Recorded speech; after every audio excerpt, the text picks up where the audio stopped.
daripada segi kepribadiannya, daripada segi sahsiahnya, susuk tubuhnya, okey, rambutnya, janggutnya. Kita takkan mampu bayangkan bagaimana manusia yang sesempurna yang Allah ciptakan Nabi Muhammad sallallahu alaihi wasallam.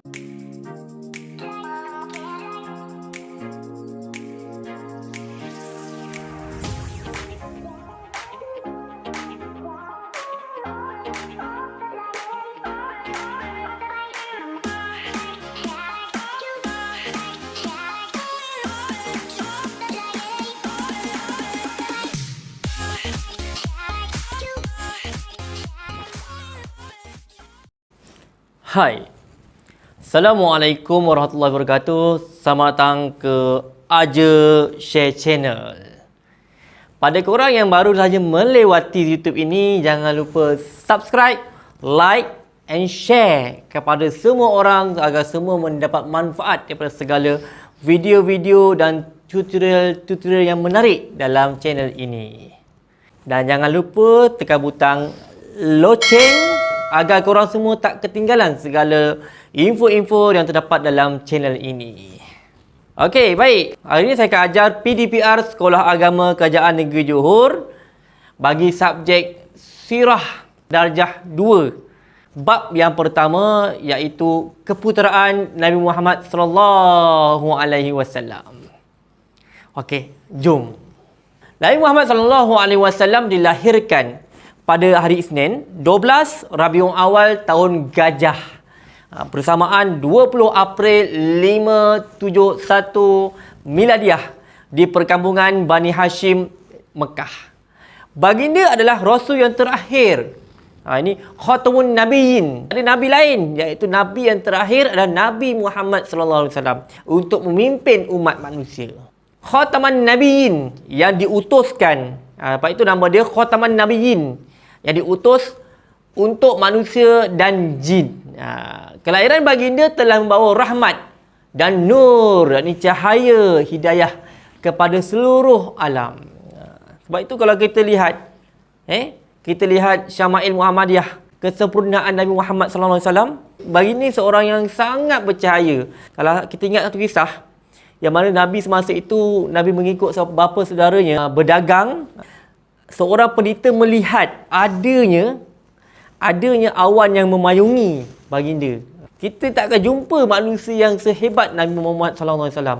Daripada segi kepribadiannya, daripada segi sahsiahnya, susuk tubuhnya, okey, rambutnya, janggutnya. Kita tak akan mampu bayangkan bagaimana manusia yang sesempurna yang Allah ciptakan Nabi Muhammad sallallahu alaihi wasallam. Okey, seterusnya kita pergi pada peristiwa sebelum kelahiran. Okey. Bonda Nabi Muhammad sallallahu alaihi wasallam bernama Sayyidah Aminah binti Wahab. Nama ibu Nabi iaitu Aminah binti Wahab. Okey. Semasa Nabi dalam kandungannya, Sayyidah Aminah telah mengalami beberapa peristiwa, iaitu yang pertama, Sayyidah Aminah bermimpi mendengar suara yang mengatakan beliau mengandungkan penghulu umat Muhammad sallallahu alaihi wasallam. Nampak kehebatan Nabi sallallahu alaihi wasallam. Kita beruntung mempunyai seorang nabi yang sangat-sangat istimewa di sisi Allah. Bagaimana kepribadian nabi yang sangat baik. Okey, kalau sebab itu kita sebagai manusia, kita melihat peribadi nabi itu sebagai seorang yang sempurna manusia. Kita lihat, kita contohi. Kalau tak dapat 10, dapat 5 pun jadilah. Yang kedua, Sayyidah Aminah sentiasa berasa tenang dan tidak merasa sakit ketika mengandungkannya. Ini kehebatan. Bagaimana seorang ibu, kita tahu, seorang ibu yang mengandung seringkali rasa sakit. Kadang-kadang rasa baby menendang dan sebagainya. Tapi Allah bagi kelebihan pada Sayyidah Aminah ini mengandungkan Nabi dalam keadaan yang cukup tenang tanpa ada rasa sakit. Itu antara kelebihan yang Allah bagi pada ibu Nabi sallallahu alaihi wasallam. Yang ketiga, peristiwa serangan tentera bergajah Raja Abrahah. Kalau kita ingat sirah Nabi semasa Nabi dilahirkan ada satu peristiwa yang mana tentera Abrahah ini datang menyerang Mekah. Yang keempat, kematian ayahandanya semasa dalam kandungan bondanya. Setiap nikmat yang Allah bagi, setiap keistimewaan yang Allah bagi pada Nabi Muhammad SAW, ada juga terselit kisah sedih yang mana ayahandanya Abdullah bin Abdul Muttalib meninggal dunia.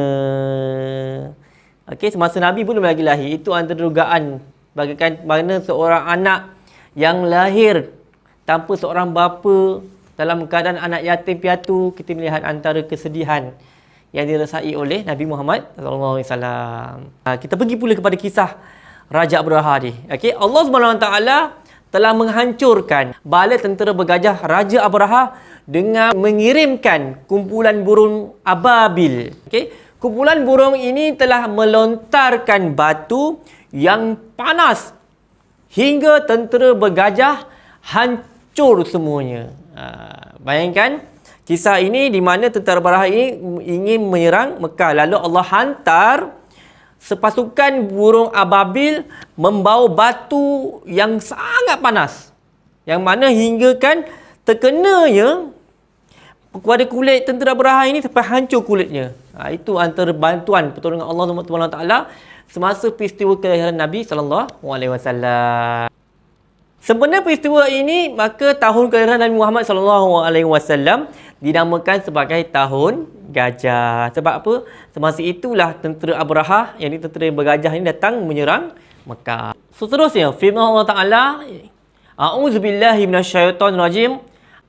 Alam tara kaifa fa'ala rabbuka bi ashabil fil alam yaj'al kaidahum fi tadlil. Fa'arsal alaihim tayran ababil tarmihim bihijaratim min sijil faja'alahum ka'asfim ma'kul. Sadaqallahul azim. Surah Al-Fil ayat 1 hingga 5. Okey, artinya dengan nama Allah yang Maha Pemurah lagi Maha Mengasihani. Tidakkah engkau mengetahui bagaimana Tuhanmu telah melakukan kepada angkatan tentera yang dipimpin oleh pembawa gajah yang hendak meruntuhkan Kaabah? Bukankah Tuhanmu telah menjadikan rancangan jahat mereka dalam keadaan yang merugikan dan memusnahkan mereka?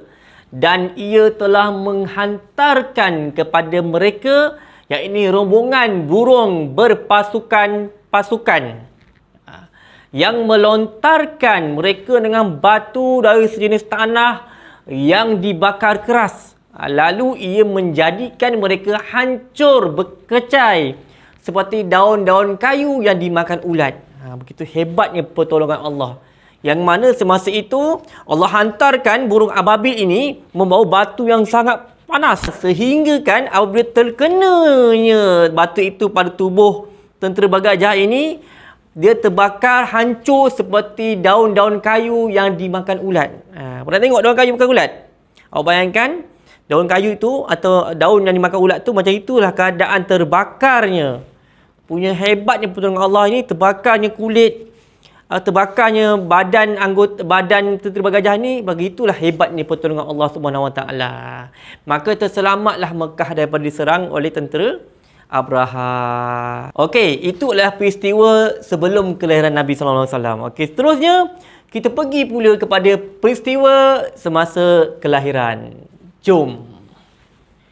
Okey, peristiwa semasa kelahiran. Okey, Nabi Muhammad SAW dilahirkan di perkampungan Bani Hashim di rumah datuknya Abdul Muttalib bin Hashim.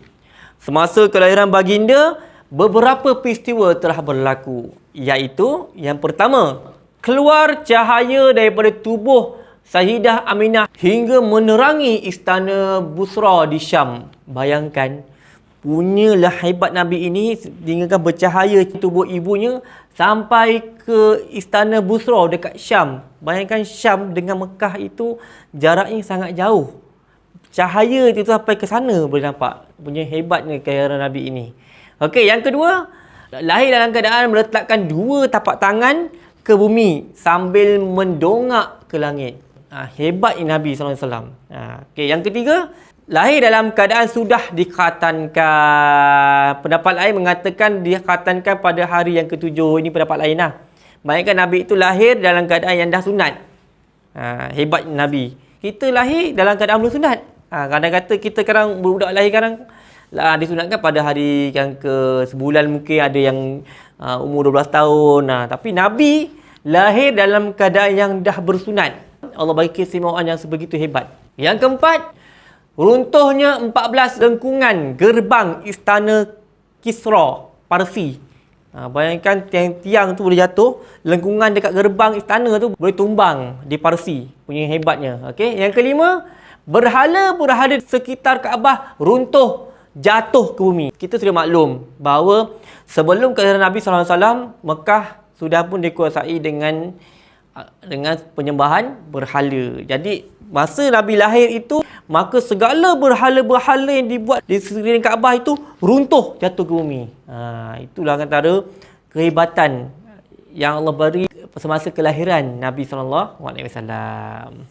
Okey, seterusnya kita pergi pada peristiwa selepas kelahiran. Okey, Nabi Muhammad SAW lahir menjadi anak yatim kerana ayahandanya, baginda Abdullah bin Abdul Muttalib, meninggal dunia ketika baginda dalam kandungan ibundanya. Selepas kelahiran Nabi Muhammad SAW, bondanya telah menjaganya untuk beberapa tempoh masa. Bayangkan kesedihan yang Nabi alami. Nabi ini lahir dalam keadaan yang tiada bapa, seorang anak yatim. Berbeza macam kita. Ada yang kita ini bernasib baik, kita lahir ada ibu dan ayah. Nabi lahir tanpa seorang ayah. Padahal kita nampak betapa tabahnya seorang Nabi menempuh dugaan yang Allah bagi. Okey, peristiwa yang berlaku selepas kelahiran Nabi Muhammad SAW ialah yang pertama, dinamakan Muhammad, yakni terpuji oleh datuknya Abdul Muttalib. Itu antara peristiwa yang Nabi itu lahir kemudian dinamakan dengan nama Muhammad, yakni terpuji oleh datuknya sendiri. Yang kedua, disusukan oleh bondanya Sayyidina Aminah, Sayyidatina Suhaibah Aslamiyah dan Sayyidatina Halimatun Sa'diyah, kau ibu barakah. Halimatun Sa'diyah. Maknanya tiga orang penyusu Nabi, iaitu yang pertama ibunya, kemudian diberi kepada Sayyidatina Suhaibah, dan yang ketiga disusukan oleh Sayyidatina Halimatun Sa'diyah. Yang ketiga, membesar dalam sehari seperti sebulan bagi kanak-kanak biasa. Maknanya Nabi ni seorang yang sangat mudah membesar. Sehari dia sama seperti sebulan bagi kanak-kanak dewasa. Maknanya pertumbuhan Nabi itu cepat. Bayangkan Nabi bukan macam budak-budak lain. Nabi dah boleh berkata dengan petah. Budak 5 tahun contohnya. Contohnya macam budak 5 tahun, cakap pun pelak-pelak lagi ya. Mama nak cucu, mama nama kan. Itu antara keletah kanak-kanak lah. Tapi berbeza dengan Nabi, Nabi ini seorang yang petah berkata-kata. Tak ada katanya pelak dan sebagainya. Okey, yang keempat, sudah boleh berdiri ketika berumur 3 bulan. Itu bayangan kita. Kita umur 3 bulan pun masih lagi mengengek menangis kan. Anak-anak kecil kan. Nabi 3 bulan dah boleh berdiri. Yang kelima, fasih berkata-kata ketika berumur 9 bulan. Umur 9 bulan fasih berkata-kata. Itu kelebihan Nabi. Beza kita, baby umur 9 bulan, cakap pun pelak-pelak, tak boleh langsung, tak ada bunyi pun ada. Mengengek, menangis sebagainya. Itulah antara kesempurnaan Nabi SAW. Okey, baik, kita pergi pada penghayatan. Okey, peristiwa sebelum, semasa dan selepas kelahiran Nabi Muhammad SAW dipenuhi dengan pelbagai irhas, yakni perkara yang luar biasa yang menyalahi adat. Bayangkan seorang Nabi yang lahir dengan sangat cepat pembesarannya, dengan sangat petah berkata-kata, dengan keadaan tanpa ada kesulitan, tiada kesakitan yang dialami oleh ibunya. Itu antara, orang kata apa, irhas, kelebihan luar biasa yang Allah bagi pada Nabi Muhammad SAW. Ia sebagai tanda kemuliaan Nabi Muhammad SAW dan menjadi hujah bahawa baginda merupakan seorang insan yang sangat istimewa dan terpelihara. Seluruh alam berasa gembira dan bertuah dengan kelahiran Nabi Muhammad sallallahu alaihi wasallam. Firman Allah Taala, a'udzubillahi minasyaitonirrajim. Wa ma arsalnaka illa rahmatan lil alamin. Surah Al-Azim, surah Al-Anbiya ayat 107. Yang bermaksud, dan tiadalah kami mengutuskan engkau wahai Muhammad melainkan untuk menjadi rahmat bagi sekalian alam. Itulah antara kelebihan yang Allah beri kepada kelahiran Nabi, sebelum kelahiran Nabi, semasa kelahiran Nabi dan juga selepas kelahiran Nabi. Itu antara kelebihan yang Allah bagi. Pasal itulah kita melihat kesempurnaan Nabi Muhammad ini, kita boleh ambil satu ibrah. Supaya kita ini menjadi seorang yang lebih bertakwa, yang lebih menghidupkan sunnah-sunnah Nabi. Kalau anda kata kita ini, kalau Nabi itu ada 10 sunnah, tak dapat 10, dapat 8 atau dapat 7 pun cukuplah. Kalau Nabi ajar kita makan sambil duduk, makanlah sambil duduk. Jangan makan sambil berlari. Kalau Nabi ajar kita mulakan dengan tangan kanan, kita mulakan dengan tangan kanan. Jangan mulakan tangan kiri. Hidupkan sunnah. Bila kita hidupkan sunnah, maka hidup kita akan diberkati dunia dan akhirat. Okey, itu saja untuk perkongsian kali ini. Okey, saya mengharapkan semua yang disampaikan dapat dimanfaatkan untuk semua anak murid khasnya. Jadi, jangan lupa subscribe, like and share jika video ini bermanfaat. Dan jangan lupa tekan butang loceng agar korang semua tak tertinggal segala info-info yang menarik dalam channel ini. Itu saja. Assalamualaikum.